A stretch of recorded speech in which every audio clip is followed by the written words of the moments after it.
विश्वं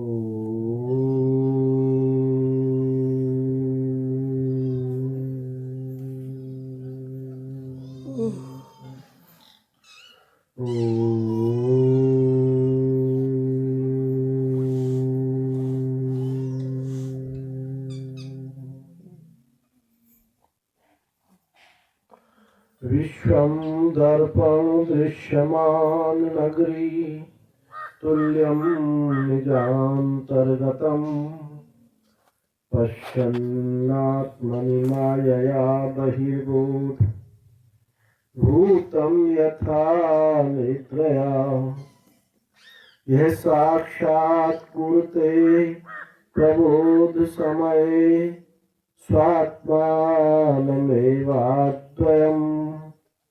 तस्मै श्री गुरुमूर्तये नमेदं श्री दक्षिणामूर्तये माया छाया बला की कथमिव लभताम् मयि अनन्ते प्रतिष्ठाम् अस्थाने चेश्वरत्वं दुहिहरिहरा हन्तु वन्ने स्फुलिङ्गाः अद्वैते द्वैत खेला गगन नलिनवत स्वप्नवत जीव मेला श्री पूर्णानंद वाणी श्रुति शिखर सुधा स्वदेनः पुनातु अखंडानंद संबोध पूर्तये ब्रह्म मूर्तये सुधा स्मृत समाश्लिष्ट नेत्रांत स्फूर्तये नमः कांति शिता मृषति निंदित शारदेन्दो यत्रैकतो विलसिता मसितांग शोभा वृंदावनेपि कृतयामुनगांग संगम राधा मुकुंद युगलम तदहं नमामि राधा मुकुंद युगलम तदहं नमामि। प्रातः स्मरणीय अर्चनीय वंदनीय पूजनीय श्री सद्गुरुदेव के पावन युगल चरणों में शत शत नमन एवं मंचासीन व यत्र तत्र विराजमान यतिवृंद संतवृंद अमलात्मा विमलात्मा भूतात्मा सभी के चरणों में शत शत नमन। श्रोतृगण एवं विशुद्ध चित्तवृत्ति स्वरूपा मातृवृंदा नारायण ईश्वरम। अभी आप स्वामी जी से अमृत वाणी सुन रहे थे कि हरि के बिना कोई काम नहीं आता। चाहे हरि बाहर है या अपना आपा है और चाहे हरि बाहर भीतर सब एक है, पर बिना हरि के काम नहीं आता। जब तक हरि बाहर है तो वो आप पर अनुग्रह करते हैं, कृपा करते हैं, आपके अंतःकरण को निर्मल उज्जवल पवित्र बनाते हैं। और जब ये हरि आपसे एक हो जाते हैं तो जो बाहर भीतर का भेद समाप्त हो जाता है, तो आनंद रूपता सुख रूपता इसके अतिरिक्त और कुछ रहा नहीं जाता। ना सुख रहता है, ना वहां दुख रहता है, ना अच्छा रहता है, ना बुरा रहता है, ना बाहर रहता है, ना भीतर रहता है। तो क्या अभाव है, शून्य है? ना, अभाव शून्य नहीं है। वही सत्ता रूप में, ज्ञान रूप में वही का वही जगमगाता रहता है। तो देखो भाई,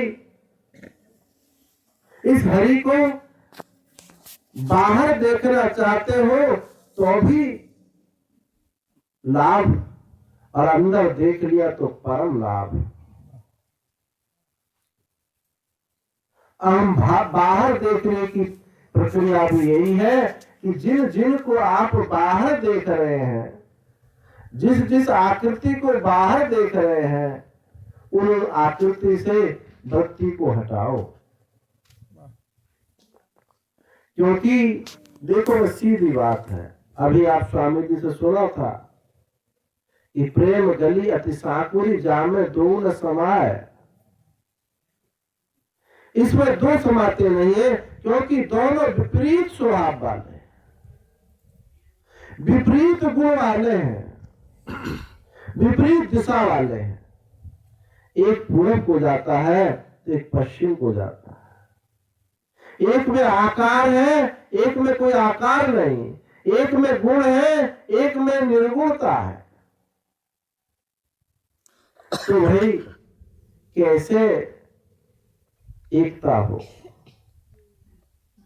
कहते हैं कि नहीं नहीं, समानता तो हो सकती है। एक गाय का पूजन करता है, गाय को काटता है, भैया भाईचारा कैसा हो सकता है क्या? एक नाक के नीचे बाल रखता है कि नहीं रखता है, बताओ भाईचारा क्या समानता होगी? व्यवहार में, व्यवहारिक दृष्टि से भी नहीं, क्योंकि विपरीत मार्ग है। तो ये तो सीधी सीधी बात है कि जब तक इस दृश्य प्रपंच से हमको अनुराग है, तब तक भगवान कोसों दूर है। और ये बात निश्चित है कि भगवान के बिना काम चल नहीं सकता। अभी जैसे आपने सुना था सूर्य के पद के माध्यम से, तो हम कहते नहीं भगवान के बिना तो हमारा चल रहा है काम, हमारा कोई काम नहीं रुका हुआ है। लेकिन अगर रुका हुआ नहीं है तो क्यों छटपटाते हो, क्यों दुखी होते हो, क्यों धन का अभाव को कहते हो कि हमारे पास धन नहीं है? कोई क्यों कहते हो कि हम बीमार हैं? काम तो नहीं चल रहा है, काम तो परमात्मा से ही चलता है। और वस्तुतः देखो, परमात्मा निरंतर हर क्षण ये मौजूद है। कोई ऐसा नहीं है जो भगवान को नहीं चाहता है, सब चाहते हैं, पर नासमझी के कारण उनको पहचान नहीं पाते, उनको ढूंढ नहीं पाते। ये जो नासमझी है हमको गलत रास्ता दिखा रही है। परमात्मा को सब चाहते हैं, पशु पक्षी भी चाहते हैं, क्योंकि कार्य जो है कारण के बिना रह नहीं सकता। जितना वर्षा होती है, आपके गांव का नालों का पानी, जो कुछ भी सब है, ये कहाँ जाता है? समुद्र में कारण की तरफ जाता है। कार्य कारण की तरफ नहीं, कार्य कारण की तरफ जाता है। सब अपने अपने कारण में जा रहे हैं। ये पंचभूत का शरीर अपने कारण समष्टि में जा रहा है। ये जल है, जल की तरफ जा रहा है, पृथ्वी पृथ्वी की तरफ जा रही है, सर्वत्र जा रहा है। और जब जाना रुक जाता है, ये व्यष्टि समष्टि का कनेक्शन टूट जाता है। कार्य कारण की जो निरंतर धारा है, कार्य को कारण में जाने की निरंतर धारा है, जब ये टूट जाती है तो उस समय कहते बहुत खतरा है। कहते हैं ना, जब ऑक्सीजन लग जाए किसी को, भाई बहुत खतरा। अब समष्टि का व्यष्टि के साथ कोई कनेक्शन नहीं रह जाता। जो बाहर की वायु है, आपके देह में जो वायु है, इसके साथ संबंध नहीं रह जाता। इसलिए कहते अब ये मृतक होने मरने वाला, मृत होने वाला। तो कार्य का कारण से संबंध है ना। पृथ्वी पृथ्वी में जा रही है, जल जल में जा रहा है, वायु वायु में जा रही है, आकाश आकाश में एकम एक हो रहा है। बस एक ही चीज है जो आपको मिलने नहीं देता, वो है ये अहंकार। सब आपके बिना भेजे हुए भी सब जा रहे हैं, परंतु अहंकार ये अपने मूल कारण से मिलना नहीं चाहता। इसीलिए इसका नाम अहंकार है। अहम की कार में बैठा हुआ चैतन्य, इस देह की अभिमान में बैठा हुआ चैतन्य आपको अपने अधिष्ठान चैतन्य कारण रूप स्वरूप परमात्मा से एक ही भूत नहीं होता। यदि कारण रूप में अपने से मिल जाए तो आप तो भगवत स्वरूप ही है, आनंद स्वरूप ही है। अहंकारम धियो भूतो मां सुप्तम प्रतिबोध उत्थिते परमानंदे नाहम न तुम नाहम न वही जगत। बुद्धि, अहंकार बुद्धि से कहता है कि हे बुद्धि, तुम परमानंद को जगाओ मत। अहंकारम धियम ब्रूते मां सुप्तम प्रतिबोध है, इस सोते हुए परमानंद को तुम जगाओ मत। यदि परमानंद जाग गए तो ना तो तुम रहोगे, ना मैं रहूंगा, ना ये जगत रहेगा। तो सबसे बड़ा ये एकत्व में, उस आनंद स्वरूप में, हरि को अपने आत्मा रूप में जानने में एक ही बड़ा प्रतिबंध है, ये है अहंकार। अहंकार किसी से मिलना नहीं चाहता।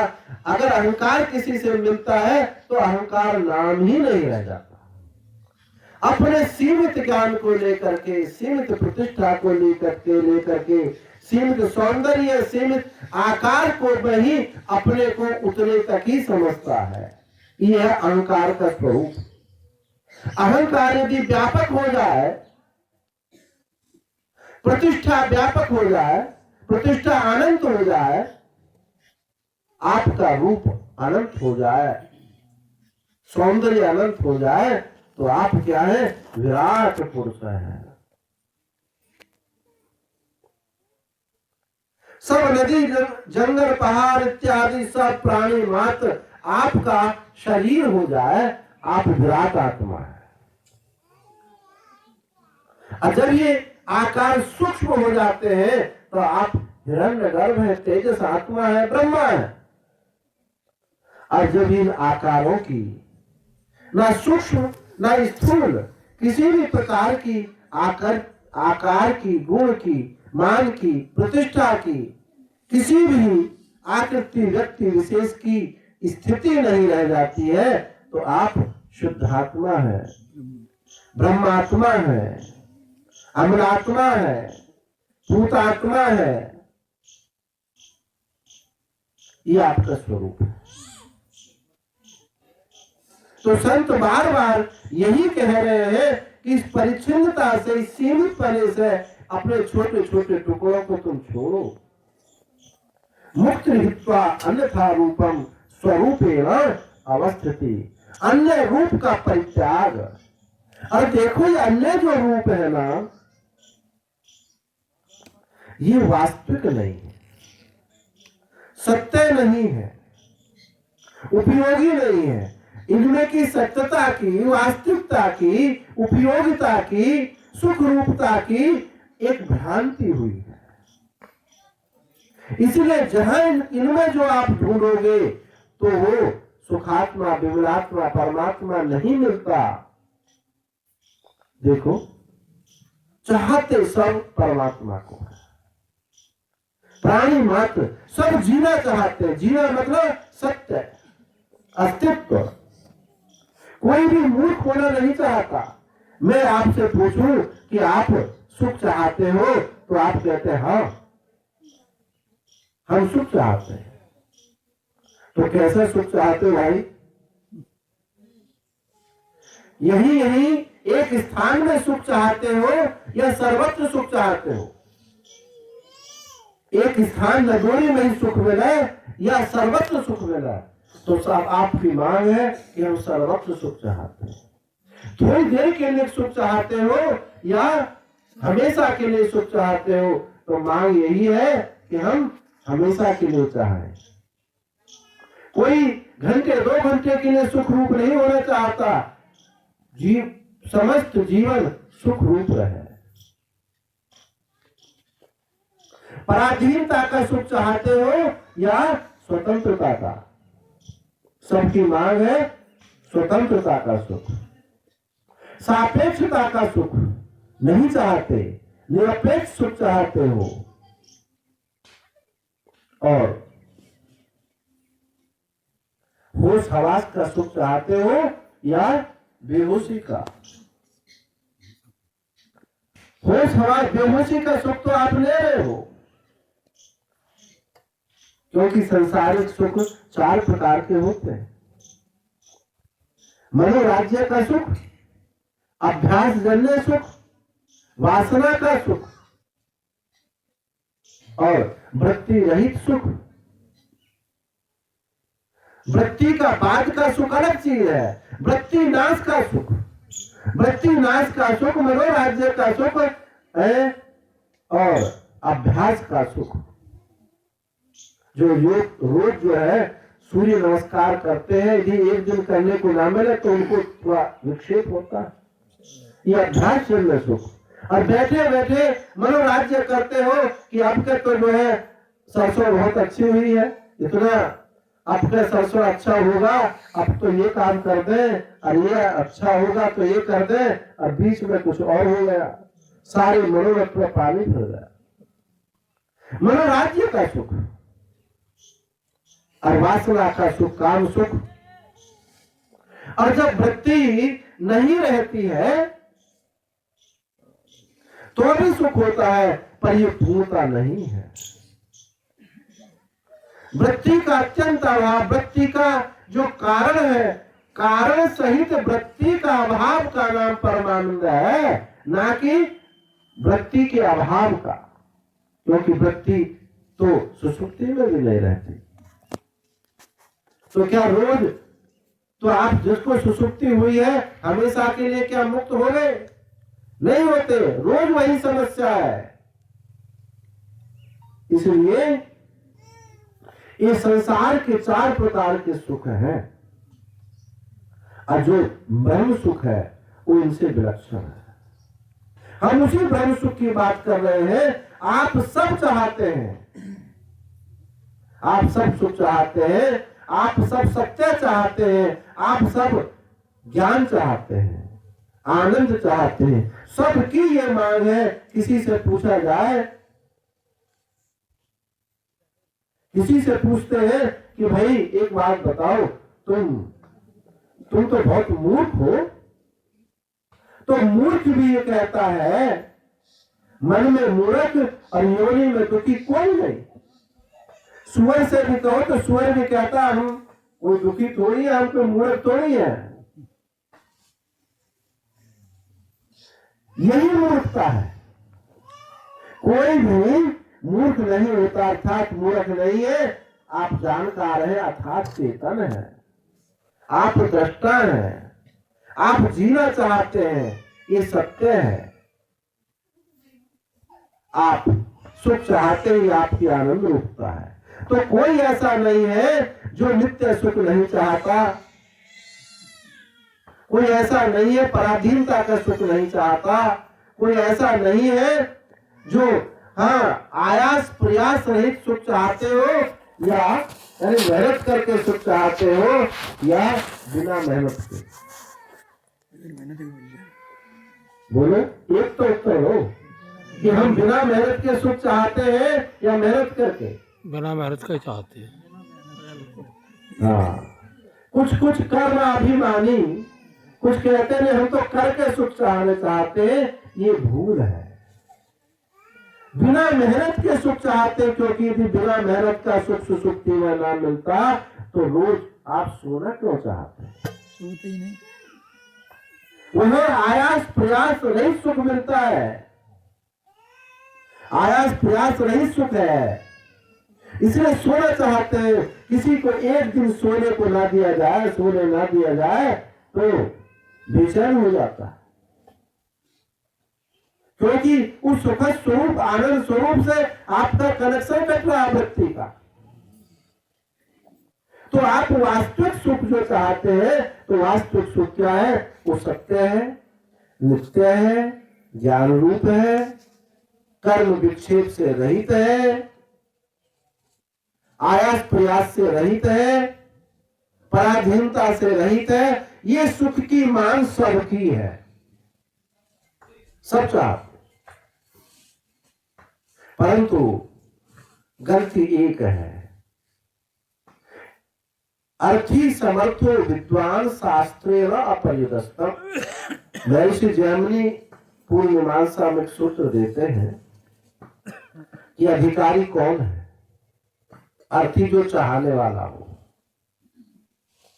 और सामर्थ्यवान हो।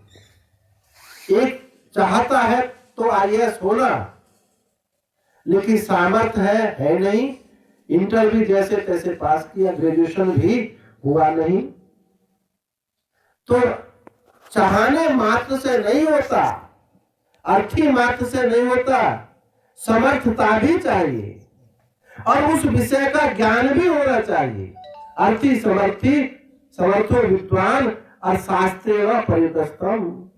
मनमुखी नहीं होना चाहिए, शास्त्रानुकूल होना चाहिए।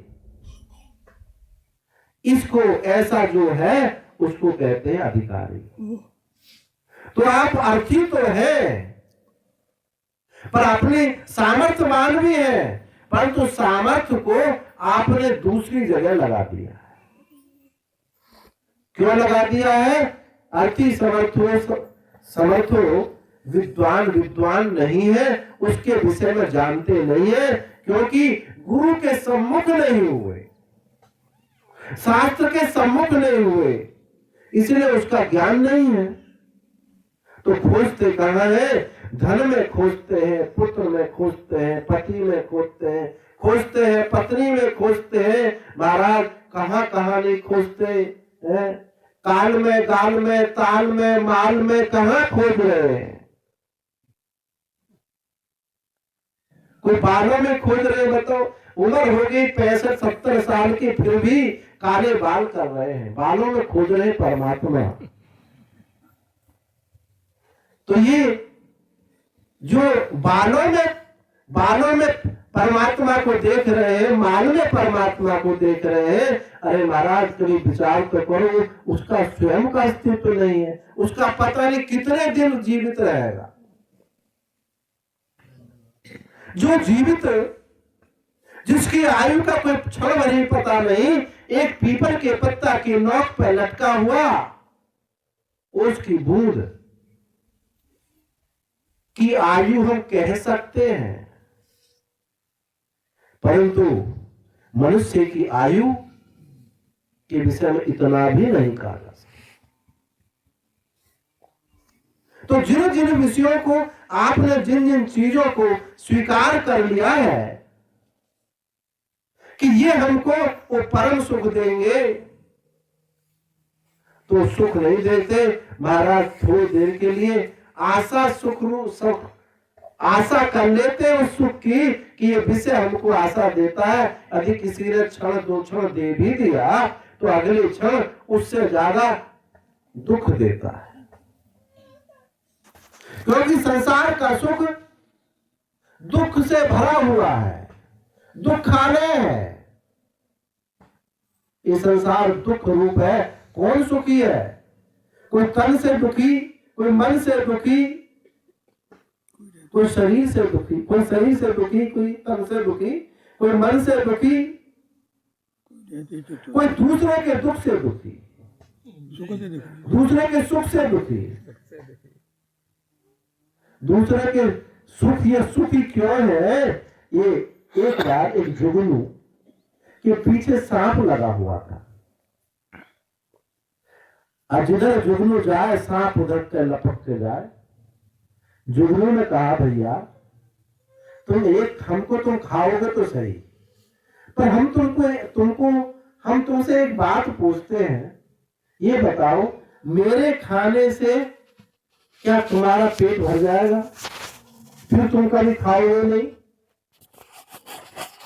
हमेशा के लिए तृप्ति हो जाएगी, या तुम्हारा स्वभाव छूट जाएगा, तुम्हारी भूख मिट जाएगी? यदि भैया तुम्हारी भूख मिट जाती हो तो तुम मुझे खा लो, अरे ऐसा नहीं है तो तुम्हारा व्यर्थ प्रयास है। ऐसे ही यदि इस धन से, पुत्र से, इन सब से यदि परम सुख की प्राप्ति होती हो तो भाई इससे उत्तम कोई बात नहीं। पर श्रुति भगवती कहती है न कर्मणा न प्रजया धनेन त्यागे नेकाम तत्व मानसु। न प्रजा से, संतान उत्पत्ति से, न धन से, न कर्म से ये परम सुख की प्राप्ति नहीं होती। याज्ञवल्क्य के महाराज के दो पत्नियां थी, कात्यायनी और मैत्रेयी। याज्ञवल्क्य के महाराज कहने लगे अब मैं संन्यास के लिए जाता हूं, अब जो संपत्ति है वो तुमको आधी आधी बांट देता हूं। तो मैत्रेयी थी विदुषी, कात्यायनी तो अपने घर गृहस्थी में लगी हुई थी, वो तो आधी संपत्ति लेकर के संतुष्ट हो गई, बड़ी खुशी मनाने लगी, अरे अब तो हमको धन मिल गया। लेकिन मैत्रेयी ने याज्ञवल्क्य मुनि से प्रश्न किया कि आप संन्यास लेना क्यों चाहते हो? तो कहते हैं ब्रह्म संस्थो अमृतत्व में, ब्रह्म में संस्थ होने के लिए, अमृतत्व की प्राप्ति के लिए।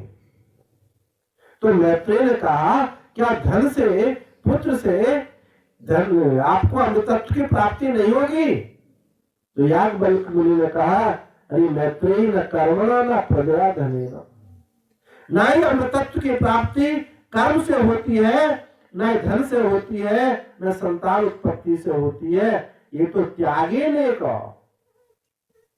त्यागेन एकः एव, केवल त्याग से ही ये अमृतत्व की प्राप्ति होती। इसलिए इन विषयों का हटाने की जरूरत नहीं है। हम आपको ये नहीं कहते कि सबको हटा दो, इसके प्रति जो आपकी महत्व बुद्धि है, सत्यत्व बुद्धि है, सुखत्व बुद्धि है, इसको हटा दो, क्योंकि ये भ्रांति है कि सत्य है, सुख रूप है, और जो है ये बड़े सुंदर है, उपयोगी है, ये भ्रांति है। ये बुद्धि हट जाती है तो आप उसी क्षण सुख रूप है, सुखी हो गए। इनको जो तुम्हारी ढूंढ है, ये जो खोज है, ये गलत है। जिन चीजों में खोज रहे हो कि पुत्र सुख देगा, धन सुख देगा, मान प्रतिष्ठा सुख देगी, ये सुख नहीं देते, ये भूल है। जहां खोजना चाहिए वहां नहीं खोज रहे। एक गांव में एक बुढ़िया माता थी और वो, उनकी सुई गिर गई तो माता हाथ से स्पर्श करके जमीन को सुई ढूंढ रही थी। तो किसी ने कहा अरे माँ क्या कर रही हो? तो बेटा सुई गिर गई है। तो बोले ऐसे थोड़ी मिलेगी, उजाले से मिलेगी, अंधेरे में थोड़ी मिलेगी सुई। हाँ बात तो ठीक है। अब वहां से वो निकली और बाहर म्युनिसिपैलिटी की लाइट देख वहां सुई ढूंढने लगी। तो रोड पे बहुत बढ़िया लाइट लगी थी, तो वहां सुई ढूंढने लगी। और बहुत देर ढूंढते ढूंढते हो गई तो कोई विवेकी लोग जैसे हमारे हरिओम बाबा पहुंचे। अरे बोली मैया ये तुम क्या कर रहे हो, बहुत देर से ढूंढ रहे हो। अरे बाबा सुई खो गई, अब सुई